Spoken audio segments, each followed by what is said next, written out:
Last 2 டேஸா வீட்டுல வேலை ஓவருங்க. ஒன்றும் முடியல. சரி, இன்னைக்காவது ரெஸ்ட் எடுக்கலாம்னு நினைக்கும் போது வா கோயம்புத்தூர் 2 நாள் கழிச்சு தனியா ஓட்டணும்ல, ரூட் எப்படிங்கிறது காட்டி கொடுத்தாரான்னு கூப்பிட்டா அப்படி. சரி, ஓகே, வீட்டுக்காரர் கூப்பிடையில நம்ம வரலைன்னு சொன்னோம்னா நல்லா இருக்காது அப்படின்ட்டு போனேன். நான் நினைச்சேன், சரி, திருப்பூர்ல இருந்து அவரே தான் ஓட்டிட்டு போனாரு. கோயம்புத்தூர் வரைக்கும் ஜாலியா அப்படியே உட்காந்துட்டே போயிருவோம். அப்படியே வேடிக்கை பார்த்துட்டு அப்படியே அங்க இங்கேயும் போட்டோ எடுத்துட்டு ஏதாவது பேக்கரியில கண்டிப்பா ஏதாவது சிப்ஸ் இந்த ஸ்நாக்ஸ் வாங்கி கொடுப்பாரு. அப்படியே ஒரு ஸ்பூன் சக்கரை தூக்கலாம் ஒரு காஃபியும் போட்டு வந்துருவோம் அப்படின்னு. ஏன்னா எங்க வீட்டுல டீ காஃபி கிடையவே கிடையாது. ஸ்ட்ரிக்ட்லி நாட் அலவுடுங்க. அந்த கொரோனா டீ தான் எங்க வீட்டுல எப்பவுமே.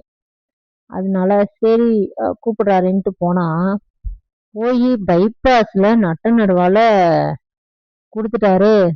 கரெக்டா அந்த கரெக்டா கோயம்புத்தூர் ஸ்டார்டிங்ல இருக்கிற பைபாஸ்ல நடு ரோட்ல வண்டியை ஓரம் கட்டி அப்படியே வண்டியை கையில கொடுத்துட்டாரு. நம்மளுக்கா 2 நாள் வேலை டயர்ல ஒரே அலுப்பு. ஜாலியா உட்காந்து வரலான்னு பார்த்தா என்னடா நட்டனர் ரோட்ல இப்படி ஓரம் கட்டி இப்படி கொடுத்துட்டாரே அப்படின்னு இருந்துச்சு. சரி, அப்படியே மொல்ல பொடுன்னு ஓட்டுவோம் அப்படிங்கல. கரெக்டா லீ மெரிடியன் வரும்போது சரியான டிராபிக்ங்க. இன்ச் பை இன்ச்சா நகர்ந்து நகர்ந்து தூக்கத்து வீட்டுல அப்படியே விட்டு வந்தாச்சு. அப்புறம் வந்தா சரி இதோடதான் விட்டுருவாரு, அப்படியே நம்ம இப்படியே திரும்பி போயிடலாங்க திருப்பூருக்கு அப்படின்னா, அங்கிருந்து இங்க வந்தது இப்படியே திரும்பி போறதுக்கு தானே, அதெல்லாம் முடியாது. நாளான்னைக்கு தனியா ஓட்டணும். அதனால எவ்வளவு தூரம் போய் இவ்வளவு தூரம் வந்துட்டு அப்படியே ரிட்டர்ன் எல்லாம் போக முடியாது, நடா அப்படின்ட்டாரு. அப்படியே ஓட்டு அப்படின்ட்டாரு. அங்க அப்படியே ரூட்டை பேசிட்டு அப்படியே சண்டை கட்டிட்டு அப்படியே வம்பிழுத்துட்டு கரெக்டா வால்வோ ஷோரூம் வருதா, அதுல இருந்து அப்படியே மேல ஏறும்போது ஒரு டாபிக் வரும். ஏங்க ரூட்டை சொல்லுங்க, எப்படி போறது என்னன்னா பேச மாட்டாரு. ஏன் அதான் உனக்கு தெரியும்னு இல்ல, அப்படியே உட்காந்து அப்படியே வா அப்படின்ட்டாரு. கரெக்டா இந்த இடத்துலதான் நினைக்கிறேன் அந்த ஆர்குமெண்ட். அப்புறம் அப்படியே ஃபிளைஓவர் ஏறுனா ஃபிளைஓவர் 10 கிலோமீட்டருங்க. சும்மா போயிட்டே இருக்குது. கரெக்டா பாத்தீங்கன்னா அப்படியே போறோம் போறோம் போறோம். நார்மல் ஸ்பீட்ல அப்படியே போயிட்டு இருக்கிறேன். போய் கொஞ்ச தூரத்துல பாக்குற இதான் இந்த வண்டி ஒண்ணும் அப்படியே நடு ரோட்ல ரிப்பேர் ஆகி நிக்குது. நல்ல வேளை நம்ம வந்தது இந்த சைடு தான், ஒன்னும் பிரச்சனை இல்லை. அப்படியே கிராஜுவலா அப்படியே போயிட்டே இருந்தேன். கொஞ்சம் தூரம் தாங்க இருக்கும். அப்படியே போயிட்டு இருக்கிறேன். பின்னாடி அப்படியே ஒரு ஆம்புலன்ஸ் சவுண்டு. அது வரும் பாருங்க அப்படியே வீடியோல கண்டினியூவா. இதுல அப்படியே லெஃப்ட் எடுத்து ரைட் எடுத்து அப்படியே அந்த பாலத்திலேயே போயிட்டு இருக்கேன். போக போக இவருக்கு என்னமோ இவருதான் என் கேமரா புடிச்சிட்டு வந்தாரா, சரி விட்டுருவாரு, நம்மளெல்லாம் நல்லா ஃபோக்கஸ் பண்ணி நல்லா அழகா எடுத்திருப்பாரு அப்படிங்கிற இமேஜின்ல வீட்டுல வந்து பாக்குற கடைசியா ஒரே ஒரு 2 செகண்ட் இதுல மட்டும்தாங்க நம்ம மூஞ்சியே தெரியும். அது வரைக்கும் இது டேஷ் கேம் ரெக்கார்டு மாதிரியே ரெக்கார்ட் பண்ணி வச்சிருந்திருக்காரு. சரி, நம்ம ஏதாவது சொன்னோம்னா அடுத்த டைம் கூப்பிட்டா சுத்தமாவே வரமாட்டாங்க. அப்புறம் நம்ம சோலோ ரெக்கார்டிங்கா போய் எங்கோ எடுத்து எங்க டிராவல் வீலாக் போடுறது. அப்புறம் அப்படியே பாலத்திலேயே போக போக கரெக்டா இந்த இடம் கிராஸ் பண்ணையிலேன்னு நினைக்கிறேன், ஒரு ஆம்புலன்ஸ் வந்தது. ஆம்புலன்ஸ் வரான்னு நான் லெஃப்ட் ஒதுங்கி நின்னா, ரைட்ல வந்து நான் ஸ்லோ பண்ணா, பின்னாடி வரணும் எனக்கு நேரே வந்து அவன் லெஃப்ட்ல ஒதுங்கி நின்னுட்டா. நான் ஒரு பக்கம் நிக்க, அவன் ஒரு பக்கம் நிக்க. அக்கா போகட்டும் அவன் நிக்க, இல்ல அவன் போகட்டும் நான் நிக்க. கடைசியில ஆம்புலன்ஸ்கார 2 பேரும் போக மாட்டேங்கிறான்னு ஆறு அழுத்தி பிடிச்சிட்டா. அப்படி இவரா திட்டுறாரு, ஏய் நீ தானே போயிருக்கணும் முன்னாடி அப்படின்னு. நான் தான் ஓரம் கட்டிட்டேனே. அதுக்கப்புறம் அவன் போயிருப்பான்னு நினைச்சா அவனும் நின்னுட்டான். ஸோ எப்படியோ வழிவிட்டு கிளிவிட்டு ஆம்புலன்ஸ் அப்படியே மூவ் ஆகி போயிருச்சுங்க. அப்படியே பாலத்தை கிராஸ் பண்ணி அப்படியே வரும்போது எனக்கு நான் சரியான ஒரு சந்தேகம் வந்துருச்சுங்க. ஆமா, இந்த வானத்தை அழக வேற அடிக்கடி மேல தூக்கி தூக்கி போட்டு போட்டோ எடுத்து இந்த வீடியோல அப்படியே ரெக்கார்ட் பண்ணி வேற வச்சிருக்கிறாரு. அது இந்த வீட்டுல மரம் செடி கொடியே பார்த்துட்டு வெட்ட வெளியே அந்த மாதிரி வானத்தை பார்க்கல. வானத்தை பார்த்த உடனே அழகா தோணி இருக்கும் போல இருக்கு. நான் டிரைவிங் பண்றது அழகா எடுங்க, இல்ல வந்து ரோட்டை எடுங்கன்னதுக்கு பாருங்க வானத்தை எவ்வளவு அழகா எடுத்து வச்சிருக்காரு. வானத்துல ஏதாவது பிளைட் கீது போறப்ப எடுக்க சொன்னோம்னா பிளைட் இவர் எடுத்து கேமரா ஆன் பண்றதுக்குள்ள பிளைட் போயிருச்சுங்க. அது சூழலை தாண்டி போயிருச்சு. அதுக்கப்புறம் இன்னும் வானம் முடிய மாட்டேங்குது, அப்படியே போயிட்டே இருக்குது. அப்படியே பாலத்துல அப்படியே பறக்கிற மாதிரி அப்படியே கூட்டிட்டு போயாச்சுங்க. அப்படியே போய் சரி, ஓகே, இதோட அப்படியே திரும்பிடுவோம். நம்ம போகிற இடத்துக்கு இன்னும் 10-20 கிலோமீட்டர் போகணும். அப்பவே கிட்டயே சிட்டி பயங்கர டிராபிக். சிட்டிக்குள்ள இன்னும் என்டர் ஆகும்போது இன்னும் டிராபிக் ஆக்கிது மாட்டிக்குவோம். சரி இப்படியே யூட்டன் அடிச்சு வீட்டுக்கு எஸ்கேப் ஆயிடலாம்னு பார்த்தா எங்க விடுறாங்க. அதெல்லாம் முடியாது, போய் டெஸ்டினேஷன் ரீச் பண்ணியே ஆகணும் அப்படின்ட்டு அப்படி சரி அப்படியே ரூட்டை பிடிச்சிட்டே போயிட்டேங்க. நானும் போறேன் போறேன் போறேன், போயிட்டேன். அதுக்கப்புறம் அங்க போயிட்டு ஒரு காஃபி வாங்கி தரேன் அப்படின்னாரு. சரின்னு அங்க போனா கரெக்டா 1 மணிக்கு செம்ம கூட்டம். அங்க இருந்த இடத்துல கேண்டீன் ஒண்ணு இருந்துச்சு. சரி இது ஒர்க் அவுட் ஆகாது. வந்தாச்சு. இதுல கார்ல ஆரஞ்சு மிட்டாய் வச்சிருந்தேன், எடுத்து வாயில போட்டு ஒரு தண்ணியை குடிச்சிட்டு சரி அப்படியே வெளியில போய் அவுட்டர்ல அப்படியே பேக்கரி இருக்கும், அங்க சாப்பிட்டுக்கலாம் வாங்க அப்படின்ட்டு அப்படியே யூ-டர்ன் போட்டு ரிட்டர்ன் வந்துட்டு வரும்போது அப்படியே இந்த ரோடெல்லாம் காமிச்சாரு.